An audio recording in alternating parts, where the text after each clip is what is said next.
And then Allah subhanahu wa ta'ala says in the Quran, in ayah 45, in the same chapter 5, and we ordained for them therein a life for a life, and eye for an eye, and a nose for a nose. Here is talking about the Old Testament in the Bible, or the Torah.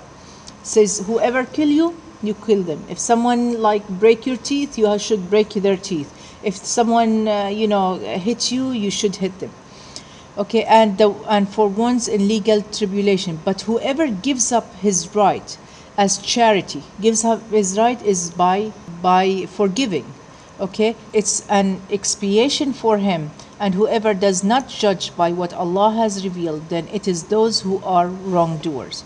So from this verse alone, and this is a very key verse, because it's a very important one, we can take three rulings from here. The first one is to impose justice. Is if someone break our tooth, then we should break their tooth, and it is our right to do that, but without transgression, without, like, for example, if someone hit us, we hit them back the same way they hit us, but we're not supposed to hit them again and again and again, because that's considered injustice and transgression. So that's the first option. The second option is to forgive, and that's actually the better option and the best option.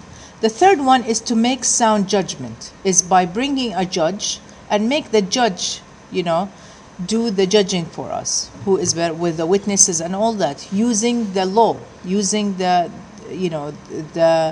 government law, like go into the court and file a complaint or whatever, and file a case, sue case, and so on. So that's the third one, and that's also a good way to do it. But here Allah subhanahu wa ta'ala says that to be just, you have to fear Allah and to know that Allah sees you without transgressing and without doing something to break the rules. It says here in chapter 5, verse 35, it says, O you who have believed, fear Allah and seek the means of nearness to Him, and strive in His cause that you may succeed. And then here it says, O you have believed, be persistently standing firm for Allah. And here it says another translation, it says, be persistently standing firm for Allah and being just, witnesses in justice, and do not let the hatred of a people prevent you from being just. Like sometimes we are in a situation, we're depressed, we have so much going on in our lives, and we start judging harshly on people may probably wronged us, but the wrongdoing that they did is a very small, and we make it really big. Why? Because of our situation, because we're angry. And by the way, this is one of the rulings of the imam and the judges, that if the judge or the imam become emotional or become angry, he's supposed to stop his meeting, and he's supposed to withdraw himself for some hours until he cools down, so he can make a sound judgment, because he's not supposed to do any judgment, according to his own feelings and emotions. Does that make sense? So that's one of the rulings. So for us also, we're supposed to be just, and that's more near and righteous to Allah, and this is how we fear Allah. So the best thing is, instead of fighting back, as we saw in the earlier verse, is to actually forgive.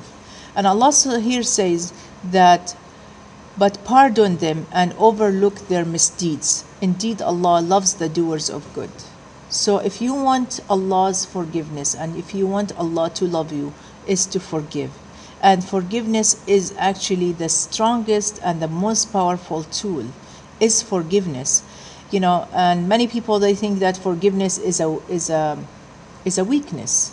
And they say, well, I can forgive but not forget. That's fine. You don't have to forget, but forgive. Every time you have that thought that someone did something wrong to you, you still can say, oh, Allah, help me to forgive this person.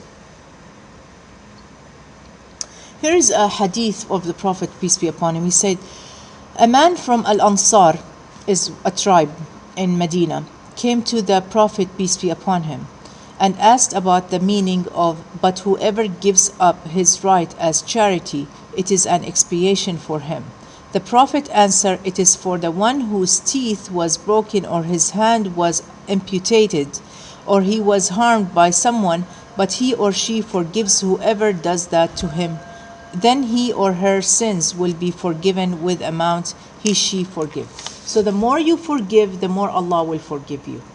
And this is what is the meaning of that ayah, the verse that I showed you, that you forgive as a charity. And forgiveness also is a form of worship to Allah subhanahu wa ta'ala. And the last thing is, I want to show you this little video about a man who is who's using his son was killed by this guy over here. And have you seen it before? I saw Yeah. his video. Yeah, and look what this father say to the killer, to the murderer. This boy was sentenced 31 years.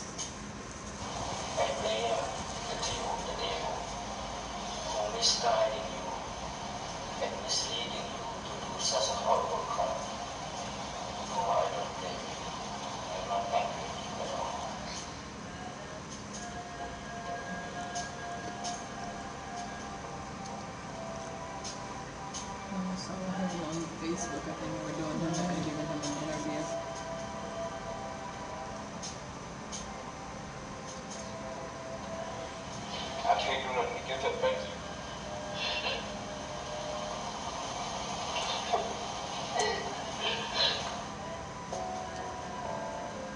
It was an emotional video. Yeah. So at the end, you forgive not because the one who wronged you deserve it. You forgive not because the one who wronged you is asking you for it. You forgive not because the one who wronged you feels bad or have remorse. Really, you forgive to reconcile with yourself. It's a peace of mind for your own self. You forgive to stop worrying and eliminate your depression. You forgive to live happier and carefree. Most importantly, you forgive to be forgiven by Allah and live happily in this life and hereafter. Jazakumullah khair. May Allah bless you. سبحانك اللهم وبحمدك أشهد أن لا إله إلا الله وأشهد أن محمدا رسول الله.